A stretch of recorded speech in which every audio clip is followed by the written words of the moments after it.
सच्चे दरबार की जय। सावन का महीना शंकर जी को समर्पित है।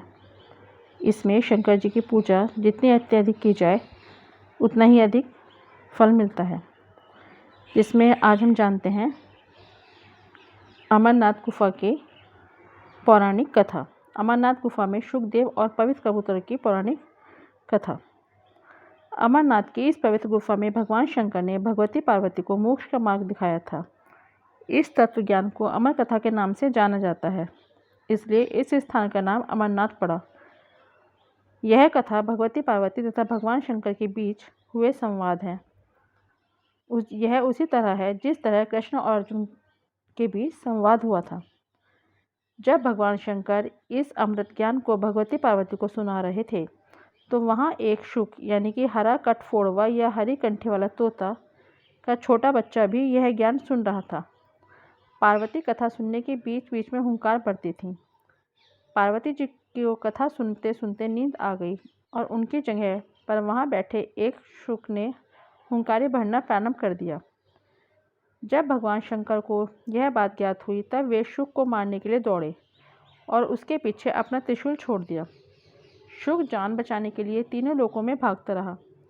भागते भागते वह व्यास जी के आश्रम में जा पहुँचा और सूक्ष्म रूप बनाकर उनकी पत्नी वटिका के मुख में घुस गया। वह उनके गर्भ में रह गया। ऐसा कहा जाता है कि ये 12 वर्ष तक गर्भ के बाहर ही नहीं निकले।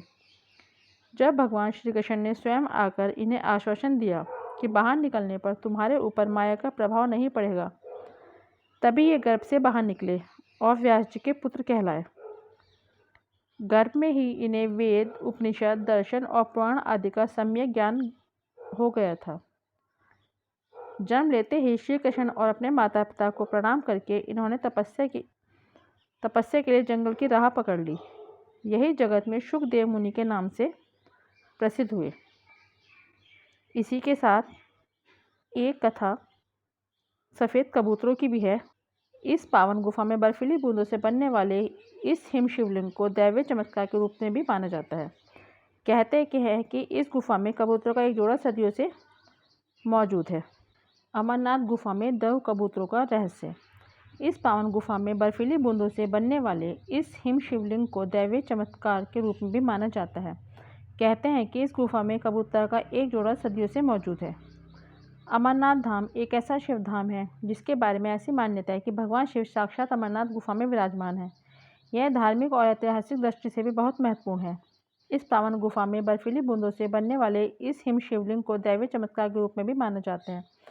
कहते हैं कि इस गुफा में कबूतर का एक जोड़ा सदियों से मौजूद है।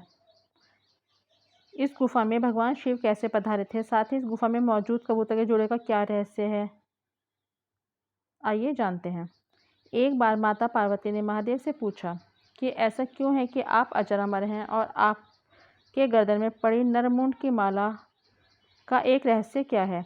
इस पर महादेव ने पार्वती के सवाल का जवाब देना उचित नहीं समझा, इसलिए उन्होंने उस बात को टालने की कोशिश की, लेकिन पार्वती जी की जिद के कारण इस रहस्य को बताना स्वीकार किया। कहते हैं कि इस रहस्य को बताने के लिए भगवान शिव को एकांत जगह की आवश्यकता थी, जिसे तलाश करते हुए माता पार्वती को लेकर आगे बढ़ते चले गए। गुप्त स्थान की तलाश में महादेव अपने वहाँ नंदी को सबसे पहले छोड़ा। नंदी जिस जगह पर छूटा उसे ही पहलगाम कहा जाने लगा, जहाँ से अमरनाथ यात्रा शुरू होती है। यहाँ से कुछ और आगे जाने पर शिवजी ने अपने माथे से चंद्रमा को अलग कर दिया। जिस जगह पर उन्होंने ऐसा किया वह चंदनबाड़ी कहलाती है।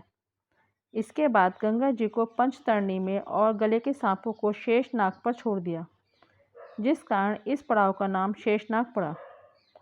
अमरनाथ यात्रा का अगला पड़ाव गणेश टॉप है। मान्यता है कि इस स्थान पर शिव ने अपने पुत्र गणेश जी को छोड़ा था। इस प्रकार इन 5 चीज़ों को छोड़ने के बाद भगवान शिव ने माता पार्वती के साथ उस गुफा में प्रवेश किया। इसमें कोई भी तीसरा प्राणी प्रवेश नहीं कर पाए, इसलिए शिव जी ने गुफा के चारों ओर अग्नि प्रज्वलित कर दी, जिसके बाद महादेव ने जीवन के उस गूढ़ रहस्यों की कथा शुरू कर दी। ऐसी मान्यता है कि कथा सुनते सुनते देवी पार्वती को नींद आ गई। उस समय वो कथा दो सफ़ेद कबूतर सुन रहे थे। जब कथा समाप्त हुई और भगवान शिव का ध्यान माता पार्वती पर गया तो उन्होंने पार्वती जी को सोता हुआ देखा। तब महादेव जी की नज़र उन 2 सफ़ेद कबूतरों पर पड़ी, जिसे देखते ही शिव जी को उन पर क्रोध आ गया। उनमें से एक कबूतर महादेव जी के पास आकर बोला कि हमने आपकी अमर कथा सुनी है। यदि आप हमें मार देंगे तो आपकी यह कथा झूठी हो जाएगी।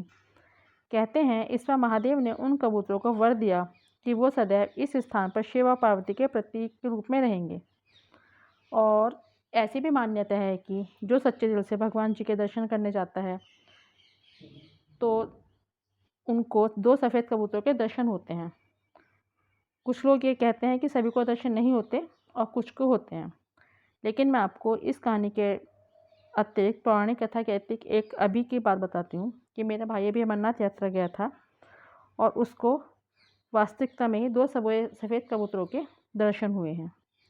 अगर आपको मेरे द्वारा दी गई ये जानकारी अच्छी लगी है या सही, थोड़ी सी भी सही लगी है, तो बोलिए भोलेनाथ की जय, माता पार्वती की जय।